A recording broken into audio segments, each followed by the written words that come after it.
ഒരു നില വീടാണോ ഇരുനില വീടാണോ സാമ്പത്തികമായിട്ട് ലാഭകരം? കുറച്ച് ഫാക്ടേഴ്സ് ചെക്ക് ചെയ്ത് നമുക്ക് ഫൈൻഡ് ചെയ്യാം. ഫസ്റ്റ് തിങ്, നമുക്ക് അവൈലബിൾ ആയിട്ടുള്ള പ്ലോട്ടിൻ്റെ സൈസ്, നമ്മളുടെ സ്പെസിഫിക് ആയിട്ടുള്ള റിക്വയർമെൻറ്റ്സ്, നമ്മളുടെ ഫ്യൂച്ചർ നീഡ്സ്, ലോങ് ടേം മെയിൻ്റനൻസിൻ്റെ കേസസ്, നമ്മൾ എക്സ്പെക്ട് ചെയ്യുന്ന ഒരു കൺസ്ട്രക്ഷൻ കോസ്റ്റ് എത്രയാണ്, ഇങ്ങനെ ഒത്തിരി ഫാക്ടേഴ്സിനെ ബേസ് ചെയ്താണ് ഇതിലൊരു ഡിസിഷൻ എടുക്കാൻ സാധിക്കുള്ളൂ. ചെറിയ പ്ലോട്ട് സൈസുള്ള പ്രോജക്ട്സിൽ മിക്ക കേസസിലും ക്ലയൻസിൻ്റെ റിക്വയർമെൻറ്റ്സ് എല്ലാം ഇൻക്ലൂഡ് ചെയ്ത് വരുമ്പോൾ സിംഗിൾ സ്റ്റോറിയിൽ ചിലപ്പോൾ നിർത്താൻ സാധിക്കണമെന്നില്ല. അപ്പോൾ ഉറപ്പായിട്ടും നമുക്ക് മൾട്ടി സ്റ്റോറി അല്ലെങ്കിൽ ഡബിൾ സ്റ്റോറി സ്ട്രക്ചർ ചെയ്യാന്നുള്ളത് മാത്രമാണ് അവിടെയുള്ള ആകെയുള്ള ഒരു ഓപ്ഷൻ. ഇനി കൂടുതൽ ഏരിയ ഉള്ള സൈറ്റുകളിൽ നമ്മൾ സിംഗിൾ സ്റ്റോറേജ് സ്ട്രക്ചർ ചെയ്യുന്നത് ഒരു നല്ല ഡിസിഷൻ ആയിരിക്കും. കാരണം നമ്മളിപ്പോൾ നമ്മുടെ ഒരു ആഗ്രഹത്തിൻ്റെ പുറത്ത് ഇല്ലെങ്കിൽ നമ്മളൊരു ഒറ്റൊരു റൂമിന് വേണ്ടിയൊക്കെ മാത്രം ഫസ്റ്റ് ഫ്ലോറിലേക്ക് പോകുമ്പോൾ അതിനുവേണ്ടി നമ്മൾ സ്റ്റെയർ കേസ് ചെയ്യാനുള്ള കോസ്റ്റും സ്റ്റെയർ കേസ് പൊസിഷൻ ചെയ്യാൻ വേണ്ടി ഗ്രൗണ്ട് ഫ്ലോറിലും ഫസ്റ്റ് ഫ്ലോറിലും നമ്മൾ എടുക്കുന്ന അത്രയും ഏരിയ ഒക്കെ നമ്മൾ അഡീഷണൽ ആയിട്ട് ബിൽഡ് ചെയ്യേണ്ടി വരികയാണ്. അത്രയും കേസസിൽ അതൊരു എക്സ്ട്രാ കോസ്റ്റ് ആയിട്ട് കൺസിഡർ ചെയ്യാം.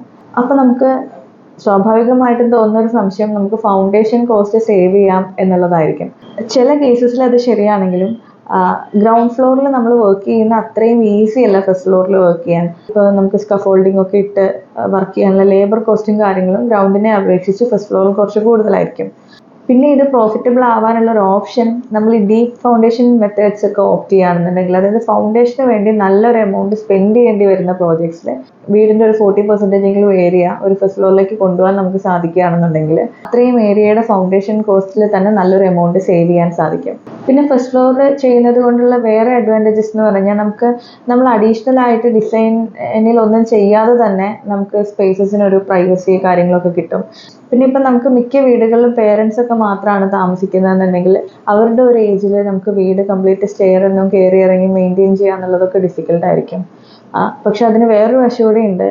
ഇപ്പോൾ നമുക്ക് 2 നിലയായിട്ടൊക്കെ ചെയ്യുകയാണെന്നുണ്ടെങ്കിൽ, ഇപ്പോൾ 2 പേരെ വീട്ടിൽ താമസിക്കുന്നുള്ളൂന്നുണ്ടെങ്കിൽ നമുക്ക് അതിൻ്റെ ഫസ്റ്റ് ഫ്ലോർ റെൻ്റ് ഔട്ട് ചെയ്യാനൊക്കെ ഫ്യൂച്ചറിൽ പ്ലാൻ ചെയ്യണമെങ്കിൽ അങ്ങനെയൊക്കെ നോക്കുമ്പോൾ നമ്മളുടെ പ്രൈവസീനെ അഫക്റ്റ് ചെയ്യാതെ തന്നെ നമുക്ക് ചെയ്യാൻ പറ്റുന്ന ഒരു ഓപ്ഷനാണ് ഫസ്റ്റ് ഫ്ലോറിലേക്ക് ബിൽഡ് ചെയ്യുക എന്നുള്ളത്. ചുരുക്കി പറഞ്ഞാൽ നമ്മൾ സ്റ്റെയറിന് വേണ്ടി അത്രയും എമൗണ്ട് സ്പെൻഡ് ചെയ്യുമ്പോൾ വീടിൻ്റെ ഒരു അത്യാവശ്യം ഒരു വലിയ പെർസെൻറ്റേജ് തന്നെ നമ്മൾ ഫസ്റ്റ് ഫ്ലോറിൽ ചെയ്യുന്നുണ്ടെന്ന് ഉറപ്പ് വരുത്തുക. അല്ലാതെ ഒരു ചെറിയ റൂമിന് ഇല്ലെങ്കിൽ ഒരു മൾട്ടിപർപ്പസ് ഏരിയ ഒക്കെ മാത്രം ചെയ്യാൻ വേണ്ടി നമ്മൾ സ്റ്റെയറും അത്രയും സ്ക്വയർ ഫീറ്റ് ഗ്രൗണ്ടിലും ഫസ്റ്റിലും അഡീഷണൽ ചെയ്യാന്നുള്ളത് ഒരു നല്ല ഡിസിഷൻ ആയിരിക്കില്ല ഫിനാൻഷ്യൽ ആസ്പെക്ട്സിൽ നോക്കുമ്പോൾ.